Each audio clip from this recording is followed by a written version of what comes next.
Bom, e para variar, com quem é que eu estou? Mário Olha César aí. Prado. Assim, Mário, onde é que estamos a ser vistos desta forma? Então, olha só, eu tenho o prazer mais uma vez de estar gravando hoje com meu amigo português, o João. E ele que está hoje nos prestigiando aqui no nosso programa Bate-Papo. Ah. E não perca, ó, domingo, 10 da noite, programa Bate-Papo, canal 13.2, que é a Rede Cultura, né? O João vai falar tudo sobre o mundo do vinho. Cultura, a falar com o Mário e um rosé. Hoje é o que temos a demonstrar, tá? Acompanhem lá, não percam. Legal, gente, estamos de volta e eu cumprimento agora o nosso convidado, João Farrapa, esse moço que veio de Lisboa e está aqui no nosso país aqui desde 2014, né, João? 11. Vocês começaram a me dizer a 14 quando eu abri a adega Bistrô, sem dúvida. E o João é um expert nesse negócio de vinhos. Eu gosto muito de conversar com ele, aprendo bastante, gosto de vinho. E quanto mais a gente aprende sobre vinho, gosta mais ainda do vinho, né, João? Ou seja, quanto mais garrafas nós abrimos, temos aquela questão de abrir mais um livro, não é? Mais uma história. É muita história, hein? É verdade. Eu fico pensando, João, nós inclusive já falamos sobre isso, né? Sobre datas históricas, aqueles pensamentos de quando que o vinho foi inventado.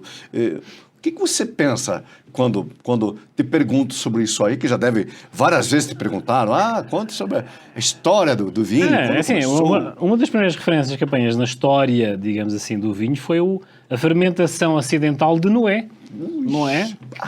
Exatamente, que de alguma forma, através do esmagamento, elas fermentaram e ele bebeu. Mas lá está na Bíblia que ele se despiu de preconceitos, literalmente, e ficou embriagado. Portanto, acho que é a primeira referência histórica que nós temos do vinho. Porque o vinho, basicamente, é isso, né? É a uva que fermenta e vira álcool, e aí vem ao longo da história, e não se sabe exatamente quando, né? O estudo das uvas, a estrutura, ou seja, é um livro que está constantemente a abrir. Já que nós estamos falando de história, e o livro mais antigo que nós conhecemos é a Bíblia, fala que Cristo tomava o vinhozinho dele. É verdade. Se nós tentássemos imaginar, né, João? Não, Temos acho que afirmar. podemos comprovar. Será? Se nós imaginarmos qual é o vinho que Cristo bebia junto com seus apóstolos, o que poderíamos imaginar nos dias de hoje? Tem uma documentação que justifica e confirma essa situação, ou seja, tem o vinho kosher, tá? O vinho kosher é uma produção hebraica, tá? Judaica, que os próprios ortodoxos, os judaicos, fermentam. Tem uma questão de ser o vinho kosher. Kosher não tem a ver com uma uva em específica, tá? Tem a ver com o processo de que é feito. Como é que era? Você tem ideia? É assim, na altura era uma fermentação básica, tá? É assim, estamos a falar de ânforas de barro, tá? Ou em pedra, mesmo em chão. Era uma fermentação básica que criava um mosto. Era um pouco amargo, tá? Não tinha tanta especificação ou tanta primazia no toque. Mas era assim, era um mosto. Tá? Era um mosto. Era amargo, tá? Mas muitas vezes houve posteriormente uma evolução em que eles punham especiarias, de alguma forma para amenizar a acidez e aquela parte azeda. Eu vou lhe fazer uma pergunta bem ignorante mesmo, bem de quem não entende nada.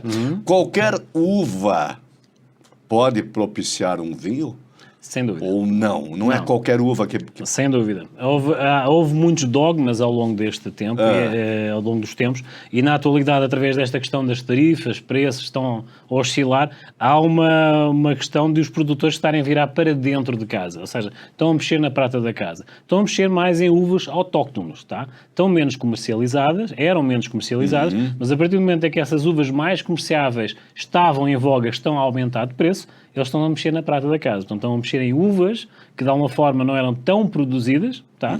Eram pouco conhecidas, mas eles estão a verificar que, produzindo o produto local, dá mais fluxo de caixa, abre a curiosidade e dá uma amplitude de conhecimento muito maior. Portanto, estamos com um mercado muito diversificado agora, em contraposição ao aumento de preços. Portanto, agora temos mais produtos locais que combatem essa normalidade. Ô, João, aqui em Curitiba e na região e no Paraná, tem algumas vinícolas que tentam fazer alguns vinhos, né? Alguns dão certo, outros, né? Que tipo de uva que eles usam? Tem as uvas locais, região tens a Isabel, tens a Niagara, mas é assim, muitas vezes essas uvas são um pouco fracas, tá? Porque o vosso terreno é muito barro, digamos assim. Portanto, muitas vezes ou ficam muito ácidas ou ficam muito doces. ok? Portanto, assim, não há ali meio termo. É um processo que necessita de investimento para que o vinho saia a 100%. Nós tivemos em várias vinícolas, tá? Não vou passar a publicidade, tá? Mas já estão a investir neles próprios, trazendo barricas de França para dar um toque especial de estrutura ao vinho. Ok. Então eles vão elaborar melhor. Exatamente. Tem investidor, há uma comparticipação, digamos assim, na vinícola. Tem alguns vinhos que eles chamam de vinho artesanal, aqui na região gastronômica de Curitiba e também na região metropolitana. É um vinho que eles chamam de artesanal, né? Mas a gente toma aquele algo meio... Não estou falando mal, viu, gente? Pelo contrário. Mas é algo meio bruto, né? O que eu posso te falar? Eu não queria dizer bruto, tá? Mas é assim, has de ver que é uma geração que sempre bebeu.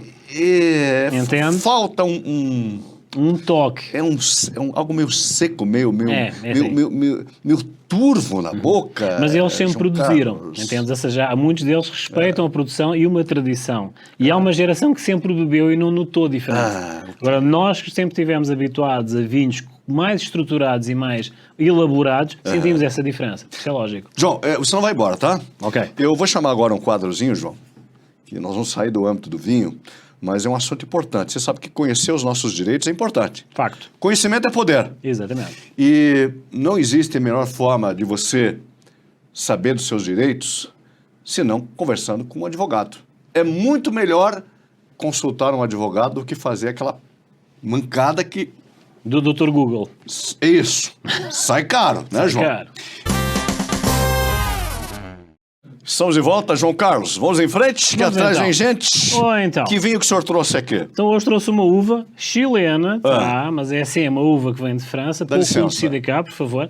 Mas estamos a falar de um empreendedorismo, lá está, italiana. A família Zaelli está no Chile já há uns anos e está com esse reservado, tomamos atenção à questão do reservado, em condições média alta de conceber um rosé da uva Syrah. Não é muito conhecida, mas geralmente a uva Syrah, quando vem com o tanino a 100%, vem com uma estrutura um pouco acima da média da acidez. Que cor bonita, hein? É esse verdade. rosé aqui. É verdade. Ele é um vinho adocicado, levemente? Ou não? Não, tu vais sentir aromas de framboesa e morango e a questão do tanino estar abaixo da média com o rosé. Vamos abrir? Bom, eu aprendi com o senhor João Carlos que vinho rosé, vinho branco, vinho verde, a gente toma ele gelado. Correto. Senão ele fica a acidez acima da média. Intragável, né? Exatamente. Fica mais ácido, né, João? Exatamente. Abra, vamos lá. Então.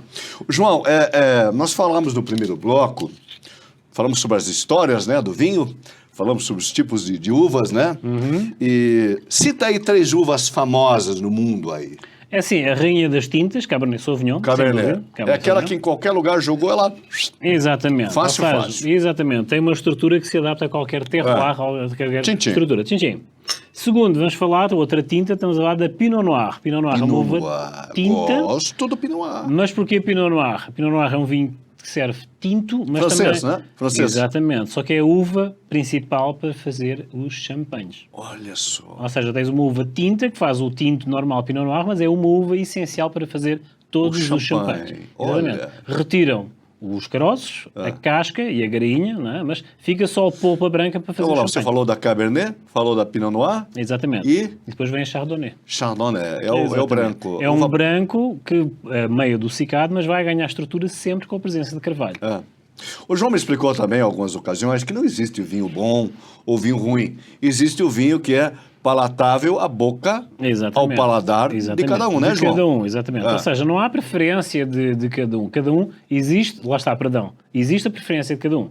Um vinho melhor ou pior ou mais graduado, isso vai dependendo do marketing, tá? Portanto, há um marketing por trás de cada marca, há uma vinícola que investe no seu produto, mas é assim, o critério e o livre-arbítrio é sempre nosso. Agora, a harmonização é outra coisa.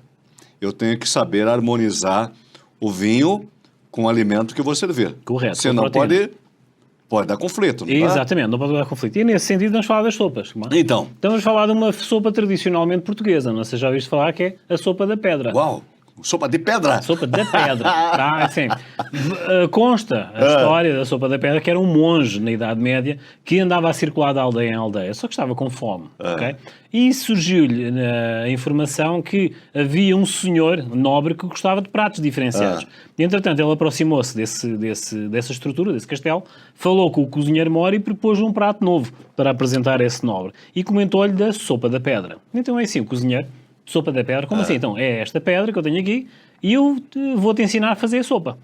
E o cozinheiro, tudo bem, então vamos lá. Então pediu-lhe um caldeirão com água, pôs a pedra lá embaixo, ele foi provando a água, vamos ver o processo, e dizia assim, bom, está mais ou menos, mas agora uma cenourinha e uma batata ia melhor aqui no meio. E ele foi dando os condimentos, entende? Ou seja, bom, e agora um bocadinho de sal, e o cozinheiro ia dando, ou seja... Fez de alguma forma aquela história subtil de empreendedorismo tá? E de oportunidade para criar a sopa da pedra. E, lá está, neste sentido, temos um rosé então para acompanhar essa sopa. Então, se hoje nós fôssemos provar uma sopa, pode até ser essa da pedra. Sopa da pedra. Se optássemos então por um rosé... Tranquilo. Tranquilo. Seja, um casamento perfeito. O João Carlos além de sommelier, ele é palestrante. Então, se você quer agradar em cheio na festa da família ou na festa da empresa, contrate o serviço desse moço aqui, que ele vai falar aí na sua empresa ou na sua casa tudo sobre vinhos. Né? João, coloca na tela, por gentileza, o Instagram aqui do João Carlos. Como é que é lá, João Carlos? Uvas e personalidades, tá? É assim, mantém. E exatamente é assim. Para além de palestras, a gente descomplica a situação. E na atualidade, com essa questão das tarifas, como eu estava a dizer, há uma valorização, e é isso que nós fazemos. Fazemos esse estudo, digamos assim, essa avaliação das adegas particulares, exatamente para ver o que é que vocês têm em estoque, que muitas vezes o vinho, uma garrafa, é uma bolsa de ações, sabes? Bom trabalho, hein? Interessante. Você faz uma análise do estoque da adega e dá dicas de como melhor equacionar. Uma assessoria, exatamente. Uma assessoria para as adegas. Porque fantástico, hein? Muitas vezes essas pessoas não sabem o que têm na Maravilha. João, tudo bem, estamos de volta. Já falamos sobre finanças, falamos sobre conhecer os direitos. De sopa? Da sopa, da pedra. Sopa da pedra. Empreendedorismo é algo fantástico. É facto, é facto. Essa história que você contou aí, verídica ou não, ele mostra que a pessoa, quando ela tem uma ideia, ela vai longe, né? Nós temos uma frase feita em Portugal que é assim, a necessidade faz o gênio. Entendes? E encalha sempre. É que a questão do monge ou do abade foi essa a questão. Bom, e nós estamos então encerrando o programa de hoje e lembrando que nós estamos aqui degustando esse vinho rosé, que aliás a cor dele é maravilhosa, hein? Como vês, puxa os aromas de frutas vermelhas. Fruta vermelha. Exatamente. Morango, framboesa. Ele tem um aroma, né, João? Exatamente. São 13 graus de álcool. A cor dele é muito sutil, né? Exatamente. Agradável e eu vou até ousar, viu? Extremamente sensual. Sem dúvida. E se puser esta base, não é branca, mas é assim, has de ver que dá uma forma à coloração, chama a atenção, não é? Chamativo. João Carlos, muito obrigado, viu? Por você participar conosco hoje. Volte mais vezes contar as histórias aí do mundo do vinho. Das sopas e da comida. Bacana. Gente, nós estamos chegando no final de mais um programa Bate-Papo e, claro, agradecendo muito a sua importante companhia. Mais uma vez na tela, o WhatsApp da produção do nosso programa. Você pode encaminhar o seu alô, o seu recado, o seu vídeo também, da onde que você está assistindo, e nós vamos colocar aqui, ó, o seu vídeo aqui, ó, na tela. Mostra aqui a tela do programa. Nós vamos colocar o seu vídeo ou a sua foto aqui, ó, na tela do programa Bate-Papo, você contando da onde que você está assistindo, o que está fazendo, da sua cidade, enfim. Participe conosco, tá bom? Na tela aqui o WhatsApp para você mandar o seu contato. Por hoje é só. Um brinde, saúde, alegria e paz no coração. Tchau, gente.